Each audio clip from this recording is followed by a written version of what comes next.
Saviez-vous que la naissance du prophète Ibrahim, ou Abraham, était un miracle dès le premier jour? Il est né à une époque de grande tyrannie, sous le règne du roi Nimrod. Ce roi, obsédé par une prophétie annonçant sa chute par un enfant à naître, avait ordonné de tuer tous les nouveau-nés garçons. Pour le protéger, la mère d'Ibrahim l'a mis au monde en secret et l'a caché dans une grotte isolée. C'est dans cette solitude qu'Ibrahim a grandi, nourri miraculeusement. Loin de la société idolâtre de son temps, il a développé une sagesse et une clairvoyance extraordinaires. En observant le soleil, la lune et les étoiles, il a vite compris qu'aucun d'eux ne pouvait être le créateur de l'univers. Son cœur s'est tourné vers le Dieu unique. Sa première confrontation a été avec son propre père, Hazar, un sculpteur d'idoles. Une histoire fascinante sur la quête de vérité. Restez connectés pour la suite. Ibrahim avait 16 ans. Son corps était déjà celui d'un jeune homme du désert, grand, mince, avec des épaules larges, forgé par des années de solitude et de réflexion. Mais ses yeux portaient une lumière que personne autour de lui ne comprenait. Une lumière qui dérangeait. Chaque matin, en sortant de la maison familiale, il passait devant l'atelier de son père, Hazar. Là, des dizaines d'idoles attendaient d'être vendues. Il y avait de petites figurines pour les maisons, des statues imposantes pour les temples, et même une gigantesque idole principale, nommée Wad, que le peuple vénérait comme le dieu de l'amour et de la fertilité. Hazar la caressait parfois du bout des doigts, avec la tendresse qu'on réserve à un enfant. Pour Ibrahim, ce spectacle était devenu insupportable. Un jour, il s'approcha de son père. Sa voix était calme, mais ferme. « Oh, mon père, pourquoi adores-tu ce que tu as sculpté de tes propres mains? Cela n'entend pas quand tu l'appelles, ne voit pas quand tu pleures devant lui, et ne peut ni te profiter, ni te nuire. » Hazar s'arrêta net, son ciseau suspendu en l'air. Son visage se durcit. « Tais-toi, Ibrahim, ces dieux nous ont donné la pluie, les récoltes, la victoire sur nos ennemis. Le roi Nimrod lui-même les honore. Si tu continues à parler ainsi, tu nous mettras tous en danger. » Ibrahim baissa les yeux un instant, puis les releva, rempli d'une tristesse infinie. « Mon père, ce ne sont que des pierres. Elles ne mangent pas, ne boivent pas, ne bougent pas. Comment pourraient-elles être des dieux ?» La colère submergea Hazar. Il jeta son ciseau par terre avec rage. « Sors d'ici, va prier la lune ou le soleil si ça te chante, mais ne salis plus ma maison avec tes paroles. » Ibrahim sortit, le cœur lourd. Il marcha jusqu'à la grande place du village, où se dressait le temple principal. Des centaines d'idoles y étaient alignées. Hubal le guerrier, Lat la protectrice des femmes, Uzza la puissante, Manat la déesse du destin. Et au centre, la plus grande de toutes, celle que le peuple appelait le maître des cieux. Ibrahim s'arrêta devant elle. Il les observa longuement, scrutant leurs visages inexpressifs. Puis, d'une voix qui portait malgré le vent, il murmura « Vous êtes sourde, vous êtes muette, vous êtes aveugle, et pourtant des millions d'âmes se prosternent devant vous. » Un vieil homme qui passait par là l'entendit. Il s'approcha, un air moqueur au visage. « Et toi, jeune fou, tu pries qui? Le vent? Le vide ?» Ibrahim se tourna vers lui, un sourire paisible aux lèvres. « Je prie celui qui a créé le vent, le vide, toi, moi, et ces pierres que vous appelez Dieu. » L'homme éclata de rire et s'éloigna en secouant la tête. Mais Ibrahim, lui, ne riait pas. Une idée venait de germer dans son esprit. Une idée audacieuse, presque folle. Une idée qui allait devenir légendaire. La fête annuelle approchait, la grande célébration en l'honneur des idoles. Tout le village, toute la région, convergeait vers le temple. On y dansait, on y offrait des sacrifices, on y buvait jusqu'à l'ivresse. Et surtout, tout le monde quittait la ville pour aller camper dans la plaine, laissant le temple complètement désert pendant une journée entière. Ibrahim attendit ce moment avec patience. La nuit précédant la fête, alors que les torches s'éteignaient une à une et que les chants s'évanouissaient au loin, Ibrahim se glissa dans le temple, seul, un grand sac sur l'épaule. À l'intérieur, l'obscurité était presque totale, seulement percée par les reflets argentés de la lune qui filtraient par les hautes fenêtres. Les idoles semblaient encore plus imposantes dans l'ombre, leurs visages étaient figés, leurs yeux vides, leurs bras tendus vers rien. Ibrahim s'approcha de la plus petite idole, une figurine d'enfant sculptée dans du bois de santal. « Toi, on dit que tu protèges les nouveau-nés. Pourtant, quand Nimrod a ordonné de tuer les bébés, tu n'as rien fait. » Il sortit un outil de son sac et brisa les bras de la statue d'un coup sec. Le bois craqua comme un os dans le silence du temple. Il passa à la suivante. Une déesse au sein lourd. « On dit que tu donnes la fertilité. Mais combien de mères ont pleuré leurs enfants égorgés sous tes yeux ?» Coup après coup, il fracassa les idoles, les unes après les autres. Les éclats de pierre et de bois volaient autour de lui dans un fracas assourdissant. Il n'attaqua qu'une partie du temple, laissant le reste intact pour renforcer son plan. Au milieu de ce chaos, il ne toucha pas à la plus grande statue, celle du centre, Wad, le maître. Il la laissa intacte, mais plaça une hache dans sa main, après l'avoir enduite du sang d'un agneau qu'il avait sacrifié. Le message était clair. C'est toi qui as fait ça. Quand il eut fini, une partie du temple était un champ de ruines. Des dizaines de dieux brisés gisaient au sol, mutilés, humiliés. Seule la grande idole trônait encore, impassible, avec son arme ensanglantée à ses pieds. Ibrahim s'agenouilla au milieu du désordre, leva les yeux vers le ciel invisible à travers le toit, et pria. « Ô Allah, montre-leur la vérité. Montre-leur que ces choses qu'ils adorent ne peuvent ni se défendre, ni se venger. » Puis il sortit, referma la porte derrière lui et disparut dans la nuit. Le lendemain matin, la nouvelle se répandit comme un incendie. Les gens revenaient de la fête et découvrirent le temple saccagé. Ce furent des cris d'horreur, des pleurs, des imprécations. Les prêtres hurlaient « Qui a osé ? Qui a osé profaner les dieux ?» On interrogea, on fouilla, on menaça, et très vite, les soupçons se portèrent sur Ibrahim. Quelqu'un l'avait vu rôder près du temple la veille. On se souvenait de ses paroles étranges. Son père Hazar fut convoqué. Dans la grande salle du conseil du village, devant les anciens, les prêtres et une foule en furie, Hazar fut interrogé. « Ton fils, il parle contre les dieux depuis longtemps. Est-ce lui ?» Hazar, tremblant, baissa la tête. « Je ne sais pas. Mais il dit des choses étranges. Il refuse d'adorer ce que nous adorons. » La foule gronda.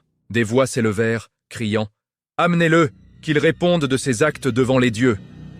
Ibrahim fut traîné au milieu de l'assemblée. Il marcha calmement, sans peur visible, malgré le danger imminent. Ses vêtements étaient encore poussiéreux de la nuit précédente. Le grand prêtre, un homme au visage tatoué de symboles lunaires, s'avança vers lui, le doigt accusateur. « Regarde ce que tu as fait, maudit. Les dieux sont brisés, leur sang coule. » Ibrahim leva les yeux. Il regarda la grande idole restée intacte, puis la foule en colère. Demandez plutôt à cette grande idole ce qui s'est passé. Elle est restée debout. Elle a tout vu. Demandez-lui pourquoi elle n'a pas bougé pour défendre ses sœurs. Un silence de mort tomba sur la place. La logique d'Ibrahim était déconcertante. Puis, des rires nerveux éclatèrent, vite suivis de cris de rage. « Il se moque de nous ! Il blasphème ! Il faut le brûler !» Mais le grand prêtre leva la main, faisant taire la foule. Il avait une idée plus cruelle. « Non, pas encore. Nous allons le confronter à Nimrod lui-même. Le roi saura juger ce blasphémateur. » La foule acclama cette décision. Ibrahim fut enchaîné. Tandis qu'on l'emmenait vers la capitale, il tourna la tête une dernière fois vers son père, resté au fond de la salle, immobile, les yeux pleins de larmes et de honte. Hazar murmura pour lui-même « Mon fils, qu'as-tu fait ?»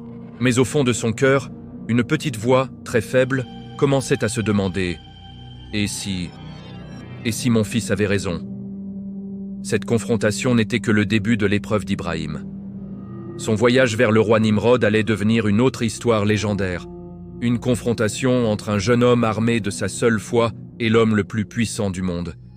Mais ça, c'est une histoire pour une autre fois. Merci de nous avoir suivis et à bientôt pour la suite de cette épopée. N'oubliez pas de vous abonner pour ne rien manquer. Les portes de la capitale s'ouvrirent comme une gueule de bête affamée. Ibrahim, enchaîné aux poignets et aux chevilles, fut traîné au milieu d'une procession humiliante. Des milliers de regards le transperçaient, certains curieux, d'autres haineux, quelques-uns intrigués. Les enfants lancèrent des pierres, les femmes crachaient, les hommes criaient « Blasphémateur ! profanateur des dieux !» Mais Ibrahim marchait la tête haute, ses chaînes cliquetaient au rythme de ses pas. Mais son regard restait fixé droit devant lui, comme s'il voyait déjà au-delà des murailles, au-delà du trône, au-delà du ciel lui-même. On le conduisit dans la grande salle du trône, une cathédrale de marbre noir et d'or aveuglant. Au centre, sur un trône surélevé de 7 marches, Nimrod était assis. Il n'était plus seulement un roi, il était une idole vivante.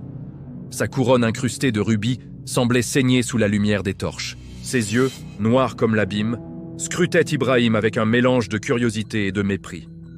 Autour de lui, les astrologues en robes étoilées, les prêtres au visage peint, les généraux aux armures ornées de crânes, et des centaines de courtisans prosternés, front contre terre. Nimrod parla le premier. Sa voix résonna comme un tonnerre artificiel, amplifié par l'acoustique de la salle. « Ainsi c'est toi, l'enfant du rêve, l'enfant qui devait me détruire. Regarde autour de toi, jeune insensé. Je suis le maître de la vie et de la mort. Je fais lever le soleil chaque matin et je le couche chaque soir. Et toi, tu n'es qu'un vermisseau qui ose briser mes dieux. » Ibrahim leva lentement les yeux vers lui. Pas de peur, pas de colère, juste une clarté absolue. « Ô roi, tu fais lever le soleil? Alors permets-moi de te poser une question simple. » La foule retint son souffle. Même les torches semblaient en vaciller. Nimrod plissa les yeux, amusé malgré lui. « Parle, blasphémateur. Tes dernières paroles seront mémorables. » Ibrahim fit un pas en avant, faisant tinter ses chaînes. « Si tu es le maître de la vie et de la mort, fais-moi mourir, et ensuite, ressuscite-moi. » Un silence de mort tomba sur la salle. Puis, des rires nerveux éclatèrent parmi les courtisans, vite étouffés par le regard furieux de Nimrod. Le tyran se leva lentement, descendit une marche, puis une autre. Sa cape traînait comme un serpent noir. « Tu oses me défier? Moi qui commande aux armées, aux étoiles, aux éléments ?» Ibrahim répondit d'une voix calme, mais qui portait jusqu'au fond de la salle. « Non, ô roi, je te défie de prouver ce que tu prétends. Si tu es vraiment Dieu, fais-moi mourir, puis ramène-moi à la vie. Montre-nous ton pouvoir. Sinon, reconnais que tu n'es qu'un homme, comme moi. » Nimrod sentit une colère froide monter en lui, mais aussi une peur qu'il n'avait jamais connue. Il se tourna vers ses astrologues. « Qu'en dites-vous? Ce garçon mérite-t-il la mort ?» Les devins hochèrent la tête frénétiquement. « Oui, ô grand roi, il a profané les dieux, il sème le doute dans les cœurs. Brûlez-le, brûlez-le vif. » Nimrod sourit cruellement. « Très bien, tu veux un miracle? Tu vas en avoir un, mais ce ne sera pas celui que tu attends. » Il claqua des doigts, des gardes empoignèrent Ibrahim et le traînèrent dehors, vers la grande place centrale de Babylone, l'esplanade du feu éternel. Là se dressait un bûcher colossal, déjà préparé depuis des jours pour les sacrifices aux idoles. Des troncs entiers, enduits de pois et de résine, formaient une montagne de bois. Au sommet, une plateforme où l'on attachait les condamnés. Des fosses remplies d'huile brûlante entouraient le bûcher. Des forgerons actionnaient d'énormes soufflets pour attiser les flammes. La nouvelle se répandit comme une traînée de poudre. Le blasphémateur allait être brûlé vif devant tout le peuple. Des dizaines de milliers de personnes affluèrent. On se bousculait pour voir. On pariait sur la durée de ses cris. Ibrahim fut hissé sur la plateforme. On l'attacha à un poteau massif avec des chaînes rougies au feu. Les flammes commençaient déjà à lécher le bois en bas. Nimrod apparut sur un balcon, surplombant la place, entouré de sa garde. Il leva les bras. « Peuple de Babylone, regardez, celui qui a osé défier les dieux va être consumé par le feu qu'il protège. Que cela soit une leçon pour tous ceux qui doutent. » La foule rugit. Les prêtres jetèrent des poignées d'encens dans les flammes. L'odeur âcre envahit l'air. Les forgerons actionnèrent les soufflets. Le feu rugit, monta, enveloppa le bûcher comme une bête vivante. Les flammes atteignirent les pieds d'Ibrahim, puis ses jambes. La chaleur était insoutenable. La foule hurlait de joie sauvage. Mais Ibrahim ne cria pas. Il leva les yeux vers le ciel, là où personne ne pouvait le voir depuis le sol, et il murmura d'une voix que seul Allah entendit. « Hasbunallahu wa ni'mal wakil. Allah nous suffit, et quel excellent protecteur il est. » Soudain, un vent violent s'abattit sur la place. Pas un vent normal. Un vent froid, presque glacé, venu de nulle part, au milieu d'un été brûlant. Les flammes, au lieu de grandir, se mirent à reculer. Elles dansaient autour d'Ibrahim sans le toucher.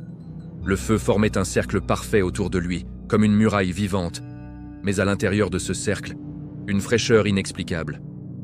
La foule se tut, progressivement. Les cris de joie se muèrent en murmures, puis en silence stupéfait. Nimrod, depuis son balcon, blêmit. Ses mains tremblaient. Qu'est-ce que c'est que ça? Les prêtres hurlèrent. C'est de la sorcellerie, il est un sorcier. Mais les gens les plus proches voyaient clairement. Ibrahim était intact. Ses vêtements ne brûlaient même pas. Ses cheveux ne roussissaient pas. Il respirait normalement, les yeux toujours levés vers le ciel, un sourire paisible aux lèvres. Un homme dans la foule, un ancien berger, murmura « Il n'a pas mal. Le feu lui obéit. » Une femme pleura « Peut-être que son Dieu est vrai. » Nimrod, fou de rage, hurla « Augmentez le feu, plus de bois, plus d'huile, brûlez-le jusqu'aux os !» Les gardes jetèrent des troncs entiers, versèrent des barils d'huile. Toujours ce cercle de fraîcheur. Ibrahim, debout, indemne, comme si le feu n'existait pas pour lui. Allah avait répondu à sa prière. Le verset descendrait plus tard. Nous dîmes au feu, soit pour Ibrahim fraîcheur et salut. Coran 21, 69. Le miracle dura de longues minutes. Puis, aussi soudainement qu'il était venu, le vent cessa. Les flammes retombèrent, ne laissant que des cendres fumantes autour d'Ibrahim. Les chaînes avaient fondu. Il descendit calmement de la plateforme, pieds nus sur les braises encore rouges, sans une égratignure. La foule était figée. Certains tombèrent à genoux. D'autres s'enfuirent en criant au prodige. Nimrod, livide, recula dans l'ombre de son balcon. Pour la première fois de sa vie, il sentit son trône trembler. Ibrahim leva les yeux vers lui, depuis le milieu de la place dévastée. « Ô roi, tu as vu, le feu n'obéit pas à toi, il obéit à celui qui l'a créé. » Puis il se tourna vers la foule. « Ô gens, revenez à votre Seigneur, il est le seul, le vrai. Tout ce que vous adorez en dehors de lui n'est que vanité. » Un murmure parcourut la foule.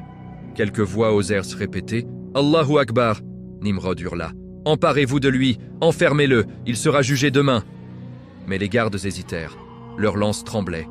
Ibrahim, libre de ses chaînes, marcha calmement à travers la foule qui s'écartait sur son passage. Personne n'osa le toucher. Il disparut dans les ruelles de Babylone, protégé par la main invisible d'Allah. Le tyran avait voulu faire un exemple. Il avait créé un miracle. Et ce miracle allait enflammer des cœurs à travers les siècles. Imaginez un homme seul, s'échappant dans les ruelles sombres de Babylone, son cœur battant plus fort que les cris de la foule derrière lui. Cet homme, c'est Ibrahim. Il n'a ni or, ni armes, juste une foi inébranlable. Allah ne l'abandonnera jamais. C'est le début d'un voyage qui va changer le monde. Il marche des jours et des nuits. Le soleil le brûle, le froid le glace. Il survit grâce aux oasis et à la générosité de quelques inconnus. Déjà, une légende naît autour de lui. Elle, homme que le feu n'a pas consumé, est libre. Nimrod, le tyran, tremble dans son palais. Ibrahim sait qu'il doit fuir. Guidé par une force intérieure, il se dirige vers la terre de Canaan, un lieu que son cœur semble déjà connaître. Mais avant de disparaître pour de bon, il retourne voir sa mère une dernière fois. Il la trouve, les yeux rougis par les larmes, qui l'attendaient comme si elle avait senti son retour. « Mon fils », murmure-t-elle, la voix brisée. Dans une étreinte poignante, Ibrahim pleure, non de peur mais de gratitude.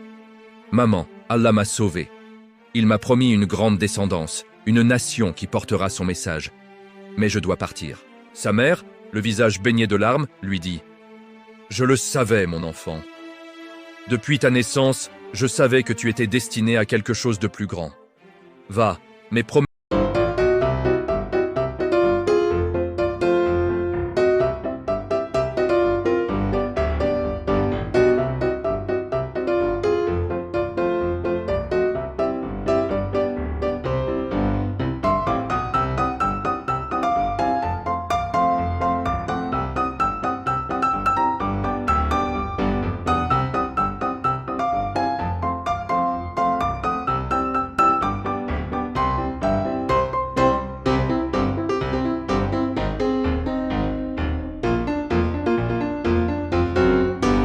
couple inséparable, uni par une même mission divine. Mais le temps passe et Sarah ne peut pas avoir d'enfant. Le cœur d'Ibrahim est lourd. Il désire plus que tout un héritier pour continuer sa mission. Alors, dans une vision, Allah lui parle. Il lui promet un fils, mais pas encore de Sarah. Ce sera Hajar, une femme noble qu'il prendra pour seconde épouse, qui lui donnera Ismaïl. Et plus tard, Sarah enfantera Ishaq. 2 grandes nations naîtront de lui. Ibrahim obéit, le cœur rempli de confiance. Hajar entre dans sa vie et bientôt, le miracle se produit. Ismaïl naît. La joie de Sarah est immense, mais mêlée de douleur.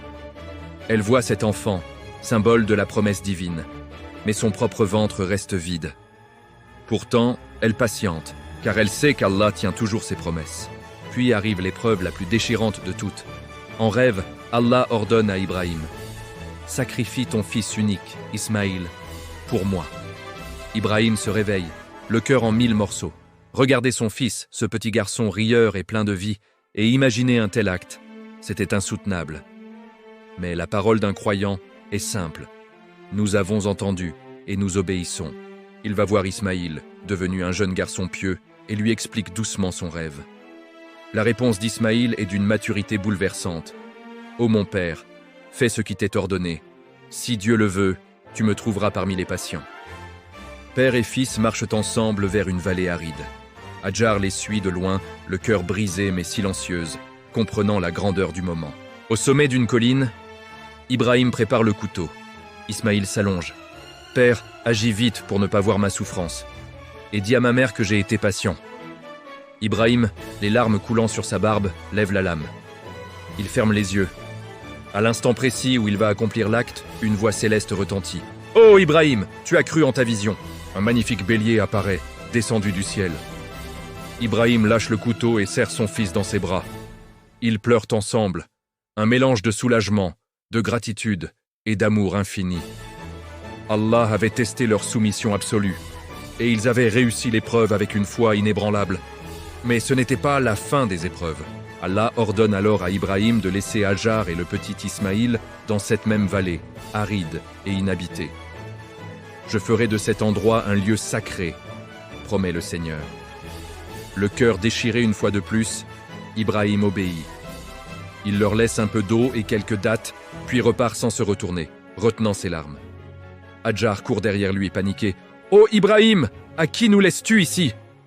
Pas de réponse. Elle retourne vers son fils qui pleure de soif. L'eau s'épuise rapidement. Désespéré, Hajar se met à courir entre 2 collines, Safa et Marwa, 7 fois, cherchant de l'eau, criant à l'aide dans le silence du désert. Et là, un nouveau miracle se produit. Sous les petits talons d'Ismaïl, qui frappent le sol de détresse, une source jaillit. Une eau pure, fraîche, abondante. L'eau de Zamzam. Hajar pleure de reconnaissance et remplit son outre. Cette source miraculeuse attire bientôt des tribus nomades, qui s'installent. La vallée stérile se transforme peu à peu en un lieu de vie. Des années plus tard, Ibrahim revient. Il retrouve un Ismaïl devenu un jeune homme fort et marié, et une vallée prospère. C'est alors qu'Allah lui confie sa mission ultime. « Ô Ibrahim, avec ton fils Ismaïl, élève les fondations de ma maison. » Ensemble, père et fils commencent la construction de la Kaaba, la première maison sur terre dédiée à l'adoration du Dieu unique. Chaque pierre qu'ils posent est une prière, chaque geste un acte de soumission. La Kaaba s'élève, un cube simple et pur tourné vers le ciel. Une fois la construction achevée, Ibrahim lève les mains vers le ciel et prie. « Ô notre Seigneur, accepte cette œuvre de notre part. Fais de nous des gens qui te sont soumis et fais de notre descendance une communauté qui t'est soumise. Montre-nous nos rites et accepte notre repentir. » Et la réponse divine résonne à travers les siècles, nous rappelant la mission d'Ibrahim. Et quand nous indiquâmes pour Ibrahim le lieu de la maison, en lui disant « Ne m'associe rien et purifie ma maison pour ceux qui y accomplissent les circuits, s'y tiennent debout, s'y inclinent et s'y prosternent. » L'histoire d'Ibrahim est celle d'une foi qui déplace les montagnes, d'une confiance absolue face aux épreuves les plus terribles, et d'un amour pour Dieu qui a inspiré des milliards de personnes. Son héritage vit aujourd'hui dans le cœur de chaque croyant qui se tourne vers la maison qu'il a bâtie. Merci d'avoir écouté. n'oubliez pas de vous abonner pour d'autres histoires inspirantes. Salam à tous et bienvenue sur notre chaîne.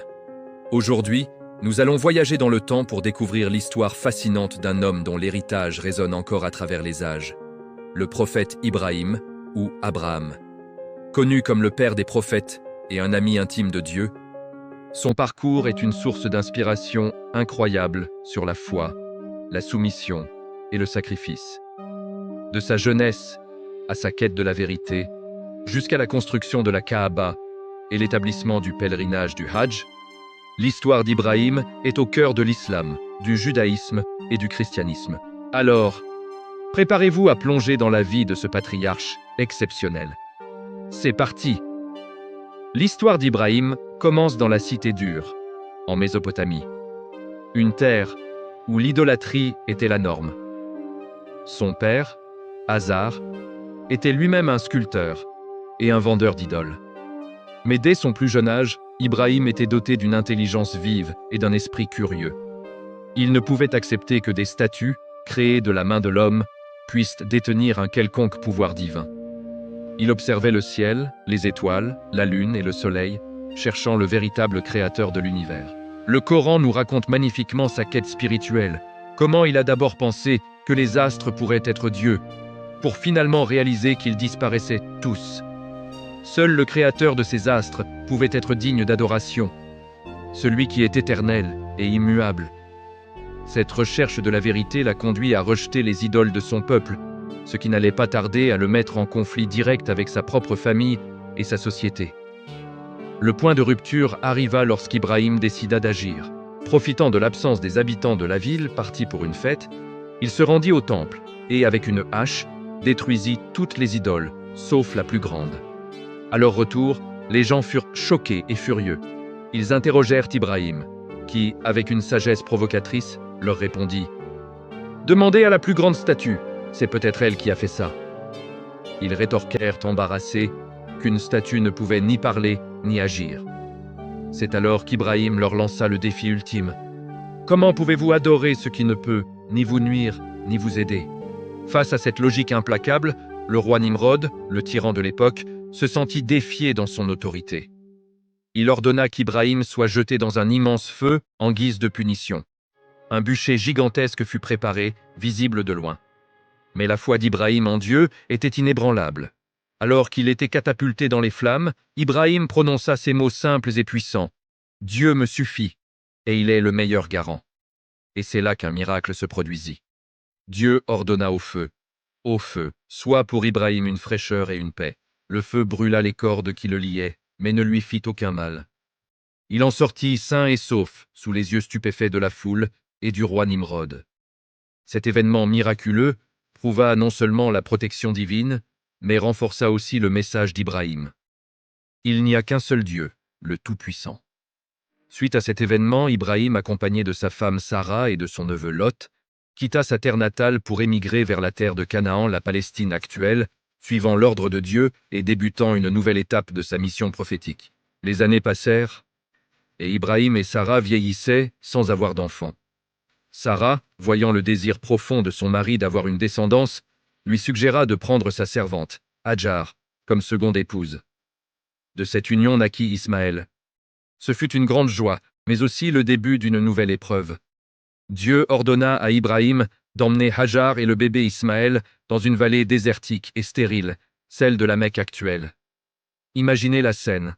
Un père laissant sa femme et son nourrisson dans un désert aride, avec seulement une outre d'eau et quelques dattes. C'était un test de foi immense, tant pour Ibrahim que pour Hajar. Quand l'eau et la nourriture s'épuisèrent, Hajar, désespéré, courut 7 fois entre les 2 collines de Safa et Marwa, cherchant de l'aide pour son fils qui pleurait de soif. C'est alors que l'ange Gabriel frappa le sol et fit jaillir une source d'eau pure, la source de Zamzam, qui coule encore aujourd'hui. Cet acte de Hajar est commémoré par des millions de pèlerins chaque année pendant le Hajj. La présence de l'eau a transformé la vallée stérile en une halte pour les caravanes, et bientôt, une communauté s'y installa.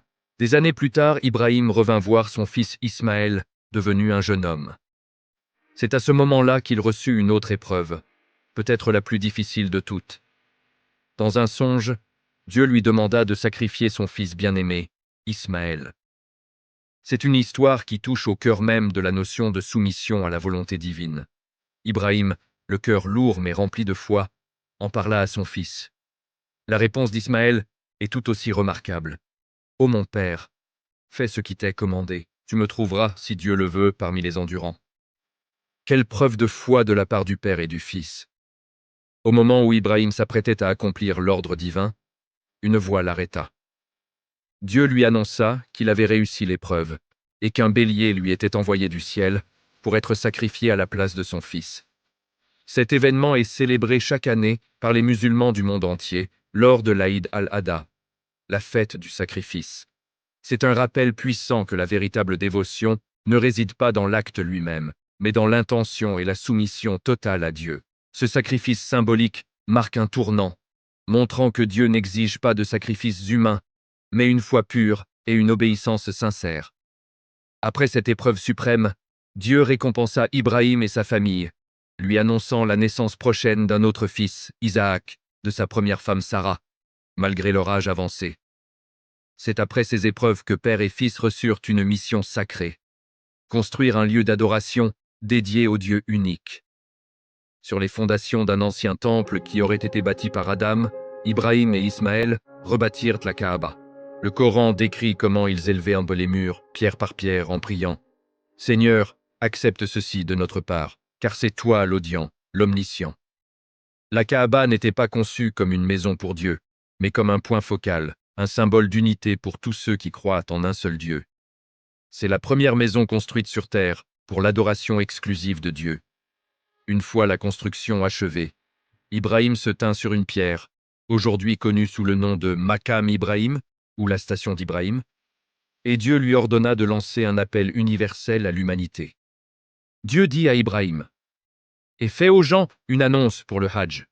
Ils viendront vers toi, à pied, et aussi sur toute monture, venant de tout chemin éloigné. » C'est cet appel, lancé il y a des milliers d'années dans une vallée déserte, qui résonne encore aujourd'hui. Chaque année, des millions de musulmans de toutes origines, couleurs et nationalités convergent vers la Mecque, répondant à l'appel d'Ibrahim. Le Hajj est un pèlerinage qui retrace les pas d'Ibrahim, Hadjar et Ismaël. Les rituels, comme la circumambulation autour de la Kaaba, la course entre Safa et Marwa, et le sacrifice de l'Aïd, sont tous des commémorations vivantes de leur histoire de foi et de dévotion. L'héritage d'Ibrahim est immense et universel. Il n'est pas seulement un prophète de l'islam, mais une figure vénérée dans le judaïsme et le christianisme. Il est le père d'Ismaël, ancêtre du prophète Muhammad, et d'Isaac, ancêtre des prophètes d'Israël, y compris Moïse et Jésus. Son histoire nous enseigne la recherche de la vérité, le courage de défier les fausses croyances, la patience face aux épreuves, la confiance absolue en Dieu, et l'importance de la famille et de la communauté bâtie sur la foi. Son modèle de Hanif, un monothéiste pur qui s'est entièrement soumis à Dieu, est l'idéal vers lequel tendent les croyants. En regardant la Kaaba aujourd'hui entourée de millions de pèlerins, on ne peut s'empêcher de penser à cet homme seul qui, par sa foi inébranlable, a posé les fondations d'un héritage spirituel qui a traversé les millénaires et uni une grande partie de l'humanité. Voilà pour l'incroyable histoire du prophète Ibrahim, un véritable pilier de la foi monothéiste. Son parcours nous rappelle que la foi véritable est souvent mise à l'épreuve, mais que la patience et la soumission mènent à une récompense et à une proximité divine inestimable. J'espère que ce voyage dans la vie de ce grand prophète vous a plu et inspiré. Si c'est le cas, n'hésitez pas à laisser un pouce bleu, à partager la vidéo et à vous abonner pour ne pas manquer nos prochains contenus. Dites-nous en commentaire quelle partie de l'histoire d'Ibrahim vous touche le plus. Merci de nous avoir suivis, et à très bientôt pour une nouvelle histoire. Paix sur vous.